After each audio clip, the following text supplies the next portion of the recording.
Sir आपण परिचय नमस्कार मो ओडिशा राज्य श्रमिक समवाय समिति एडिशनल सेक्रेटरी प्रशांत कुमार पाल। तो ये जो समवाय समिति जो खोल द्वारा लोक मान कौन उपकार हम ये ओडिशा राज्य श्रमिक समवाय समिति अंटा भिड़ी गरीब श्रेणी लोक मानक केमी से सस्तार खाद्यपेय जिन जोगेब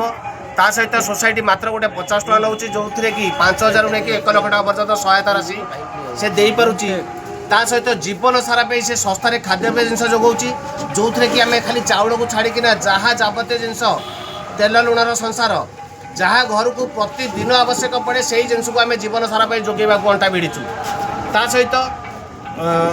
घर बाहर की जीवा समय बाई चांस गाड़ी दुर्घटना होची बा गछ पड़ जाउची छात पड़ जाउची बिजुली घड़घड़ी से एक्सीडेंट होची ताकू 5000 नहीं कि 1 लाख टका पर्यटन सहायता राशि दौची तार जदि से लोक एक्सपायर कर जाउची ताकू गोटे 20000 टका सहायता राशि दि जाउची ता सहित जीवन सारा 10 वर्ष मागणार राशन ताकू दि जाउची।